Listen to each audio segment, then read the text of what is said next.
ಬೇಸಿಗೆ ಶುರುವಾಯಿತು. ಫ್ಯಾನ್ ಗಾಳಿಯಿಂದ ಕೂಡ ಬಿಸಿ ಗಾಳಿಗೆ ಬರ್ತಾ ಇದೆಯಾ? ಹಾಗಿದ್ರೆ ಬರೀ ಇಷ್ಟು ಮಾಡಿ ಸಾಕು, ಫ್ಯಾನ್ ಗಾಳಿ AC ಅಂತೆ ಕೂಲಾಗಿ ಬರುತ್ತೆ.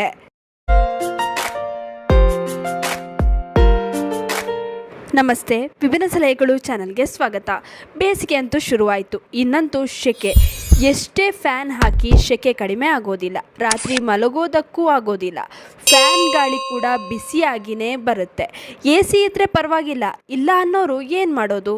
ಬೇಸಿಗೆಗೆ ಆರಾಮವಾಗಿ ಹೇಗೆ ನಿದ್ದೆ ಮಾಡೋದು? ಅದಕ್ಕೆ ಕೆಲವೊಂದು ಸೂಪರ್ ಟಿಪ್ಸ್ಗಳನ್ನು ನಾವಿವತ್ತು ತಿಳಿಸ್ಕೊಡ್ತಾ ಇದ್ದೀವಿ. ಇದನ್ನು ಫಾಲೋ ಮಾಡಿ ಸಾಕು, ಆರಾಮವಾಗಿ ನಿದ್ದೆ ಮಾಡಬಹುದು. ಮೊದಲನೆಯದು, ಬೇಸಿಗೆ ಸಮಯದಲ್ಲಿ ಆದಷ್ಟು ಲೈಟ್ ಕಲರ್ ಬೆಡ್ಶೀಟ್ ಹಾಗೂ ಲೈಟ್ ಕಲರ್ ಕರ್ಟನ್ಸ್ಗಳನ್ನು ಯೂಸ್ ಮಾಡಬೇಕು.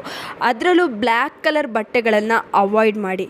ಇದರಿಂದ ರೂಮ್ನಲ್ಲಿ ಶೆಕೆ ಹೆಚ್ಚಾಗುತ್ತೆ, ಯಾಕಂದರೆ ಕಪ್ಪು ಬಣ್ಣ ತುಂಬಾ ಬೇಗ ಹೀಟನ್ನು ಅಬ್ಸರ್ವ್ ಮಾಡುತ್ತೆ. ಆದ್ದರಿಂದ ಬೇಸಿಗೆಗೆ ಆದಷ್ಟು ಲೈಟ್ ಕಲರ್ ಬೆಡ್ಶೀಟ್ಗಳನ್ನು ಬಳಸಿ. ಕೆಲವರು ಏನು ಮಾಡ್ತಾರೆ, ಬೇಸಿಗೆ ಸಮಯದಲ್ಲಿ ರೂಮ್ನಲ್ಲಿ ಟೆಂಪ್ರೇಚರ್ ಜಾಸ್ತಿ ಆಗುತ್ತೆ, ಹೀಟ್ ಜಾಸ್ತಿ ಆಗುತ್ತೆ ಅಂತ ಕಿಟಕಿಗಳನ್ನು ಓಪನ್ ಮಾಡ್ತಾರೆ. ಆದರೆ ಬೆಳಗಿನ ಸಮಯದಲ್ಲಿ ಹಾಗೂ ಸಂಜೆ ಸಮಯದಲ್ಲಿ ಕಿಟಕಿಗಳನ್ನು ಓಪನ್ ಮಾಡಿದ್ರೆ ಒಳ್ಳೆಯದು, ಇದರಿಂದ ರೂಮ್ ಸ್ವಲ್ಪ ತಂಪಗಾಗುತ್ತೆ. ಆದರೆ ಮಧ್ಯಾಹ್ನದ ಸಮಯದಲ್ಲಿ ಓಪನ್ ಮಾಡಬೇಡಿ. ಈ ರೀತಿ ಮಾಡೋದ್ರಿಂದ ಬಿಸಿ ಗಾಳಿ ರೂಮ್ ತುಂಬಾ ತುಂಬಿಕೊಂಡು ಬಿಡುತ್ತೆ, ಶೆಕೆ ಇನ್ನೂ ಜಾಸ್ತಿ ಆಗುತ್ತೆ. ರಾತ್ರಿ ಎಷ್ಟೇ ಫ್ಯಾನ್ ಗಾಳಿ ಜೋರಾಗಿಟ್ಟರೂ ಶೆಕೆ ಕಡಿಮೆ ಆಗೋದಿಲ್ಲ, ಬಿಸಿ ಗಾಳಿನೇ ಬರುತ್ತೆ. ಕೆಲವರಿಗಂತೂ ಕಿಟಕಿಗಳನ್ನು ಓಪನ್ ಮಾಡಲೇಬೇಕು, ಫ್ರೆಶ್ ಗಾಳಿ ಮನೆ ಒಳಗಡೆ ಬರಲೇಬೇಕು ಅಂದರೆ ನೀವು ಹೀಗೆ ಮಾಡಿ. ಒಂದು ಟವಲನ್ನು ತಗೊಳ್ಳಿ, ಅದನ್ನು ತಣ್ಣೀರಿನಲ್ಲಿ ಅದ್ದಿ. ಹಳೆ ಬಟ್ಟೆ ಯಾವುದಾದ್ರೂ ತಗೊಂಡ್ರೂ ಪರವಾಗಿಲ್ಲ, ಈ ರೀತಿ ತಣ್ಣೀರಿನಲ್ಲಿ ಹಳೆ ಬಟ್ಟೆನ ಅದ್ಕೊಳ್ಳಿ. ಇದು ಫ್ರಿಜ್ನಲ್ಲಿಟ್ಟಿರುವ ಕೋಲ್ಡ್ ನೀರೇನಾದರೂ ಇದ್ದರೆ ಅದರಲ್ಲೂ ಕೂಡ ನೀವು ಅದ್ದಿದ್ರೆ ಇನ್ನೂ ತಂಪಾದ ಗಾಳಿ ನಿಮಗೆ ಸಿಗುತ್ತೆ. ಇದನ್ನು ಏನು ಮಾಡಬೇಕು ಅಂದರೆ, ಈ ರೀತಿ ಕಿಟಕಿಗಳ ಸರಳಿಗೆ ಹೀಗೆ ಹಾಕ್ಕೊಳ್ಬೇಕು. ಹೀಗೆ ಹಾಕೋದ್ರಿಂದ ಏನಾಗುತ್ತೆ, ಹೊರಗಡೆಯಿಂದ ಬರುವಂತಹ ಬಿಸಿ ಗಾಳಿ ಏನಾಗುತ್ತೆ, ತಂಪಾಗಿ ಕನ್ವರ್ಟ್ ಆಗುತ್ತೆ. ಈ ರೀತಿ ಮನೆ ಒಳಗಡೆ, ರೂಮ್ ಒಳಗಡೆ ತಂಪಾದ ಗಾಳಿ ಬರುವ ಸಾಧ್ಯತೆ ಹೆಚ್ಚಾಗಿರುತ್ತೆ. ಬಿಸಿಲಿರುವ ಸಮಯದಲ್ಲಿ ನೀವೇನಾದ್ರು ಮಲ್ಕೊಳ್ತೀರಾ ಅಥವಾ ಮಕ್ಕಳನ್ನೇನಾದ್ರು ಮಲಗಿಸಿದ್ದೀರಾ ಅಂತಂದರೆ ಈ ರೀತಿಯ ಟಿಪ್ಸ್ನ ನೀವು ಫಾಲೋ ಮಾಡೋದ್ರಿಂದ ರೂಮ್ ತಂಪಾಗಿರುತ್ತೆ, ಹಾಗೆ ಶೆಕೆ ಕೂಡ ರೂಮಲ್ಲಿ ಕಡಿಮೆ ಆಗುತ್ತೆ. ಮನೆಯಲ್ಲಿ 100 ವಾಲ್ಟ್ನ ಬಲ್ಬ್ ಏನಾದರೂ ಇದ್ದರೆ ಅದನ್ನು ಚೇಂಜ್ ಮಾಡಿ. ರೂಮ್ನಲ್ಲಿ ಅದು ಶಾಖ ಅಂದರೆ ಬಿಸಿಯನ್ನು ಹೆಚ್ಚು ಮಾಡುತ್ತೆ. ಆದಷ್ಟು ಸಮ್ಮರ್ನಲ್ಲಿ LED ಬಲ್ಬ್ಗಳನ್ನು ಬಳಸಿ, ಇದರಿಂದ ಸ್ವಲ್ಪ ಮಟ್ಟಿಗೆ ಶೆಕೆಯನ್ನು ಕಡಿಮೆ ಮಾಡ್ಕೊಳ್ಬೋದು. ಹಾಗೆ ನೀವು ರೂಮ್ ಲೈಟನ್ನು ಉರಿಸಿಯೇ ಬಿಡಬೇಡಿ, ಇದರಿಂದ ಕೂಡ ರೂಮ್ನಲ್ಲಿ ಟೆಂಪ್ರೇಚರ್ ಜಾಸ್ತಿ ಆಗುತ್ತೆ. ಅವಶ್ಯಕತೆ ಇರುವಾಗ ಅಷ್ಟೇ ಉರಿಸಿ, ನಂತರ ಆಫ್ ಮಾಡ್ಕೊಳ್ಳಿ.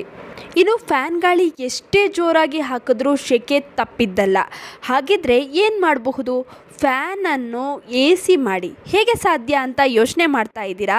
ನೋಡಿ, ರೂಮ್ನ ಫ್ಯಾನ್ ಕೆಳಗಡೆ ಈ ರೀತಿಯ ಒಂದು ಸ್ಟೂಲನ್ನು ಅಥವಾ ಒಂದು ಚೇರನ್ನು ಇಡಿ. ಇದರ ಮೇಲೆ ಒಂದು ಅಗಲವಾದ ಪಾತ್ರೆಯನ್ನು ಇಡಬೇಕು. ಫ್ಯಾನ್ ಕೆಳಗಡೆ ಸರಿಯಾಗಿ ಇದನ್ನು ನೀವು ಇಡಬೇಕಾಗತ್ತೆ. ಇದಕ್ಕೆ ಐಸ್ ಕ್ಯೂಬ್ನ ಹಾಕ್ಕೊಳ್ಳಿ.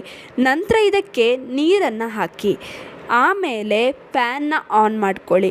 ರೂಮ್ನ ಕಿಟಕಿ ಬಾಗಿಲುಗಳನ್ನು ಕ್ಲೋಸ್ ಮಾಡಿ. ನೀವು ಮಲಗೋ ಸಮಯದಲ್ಲಿ ಹೀಗೆ ಮಾಡಿ. ಈ ರೀತಿ ಮಾಡೋದ್ರಿಂದ ರೂಮ್ ತುಂಬಾ ತಂಪಾಗುತ್ತದೆ, ಶೆಕೆ ಕಡಿಮೆ ಆಗುತ್ತದೆ, ರೂಮ್ ತುಂಬಾ ಕೂಲ್ ಆಗುತ್ತೆ.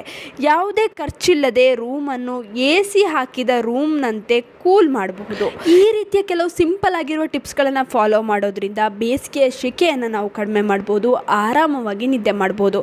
ಫ್ಯಾನ್ನಿಂದ ಬಿಸಿ ಗಾಳಿ ಬರೋದಿಲ್ಲ, ತಂಪಾದ ಕೂಲ್ ಗಾಳಿ ಬರುತ್ತೆ.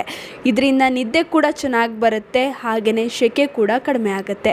ಇನ್ನು ಈ ವಿಡಿಯೋ ನಿಮ್ಮೆಲ್ರಿಗೂ ಇಷ್ಟ ಆಗಿರುತ್ತೆ ಅಂತ ಅಂದ್ಕೊಂಡಿದ್ದೀನಿ. ಇಷ್ಟ ಆಗಿದ್ರೆ ಲೈಕ್ ಮಾಡಿ, ಶೇರ್ ಮಾಡಿ, ನಿಮ್ಮ ಅನಿಸಿಕೆ ಅಭಿಪ್ರಾಯಗಳನ್ನು ಕಮೆಂಟ್ ಸೆಕ್ಷನಲ್ಲಿ ತಿಳಿಸಿ. ನೀವಿನ್ನು ವಿಭಿನ್ನ ಸಲಹೆಗಳು ಚಾನಲನ್ನು ಸಬ್ಸ್ಕ್ರೈಬ್ ಮಾಡ್ಕೊಂಡಿಲ್ಲ ಅಂದರೆ ದಯವಿಟ್ಟು ನಮ್ಮ ಚಾನಲನ್ನು ಸಬ್ಸ್ಕ್ರೈಬ್ ಮಾಡ್ಕೊಳ್ಳಿ. ಹಾಗೆ ಪಕ್ಕದಲ್ಲೇ ಇರುವ ಬೆಲ್ ಬಟನನ್ನು ಕ್ಲಿಕ್ ಮಾಡಿ. ಧನ್ಯವಾದಗಳು.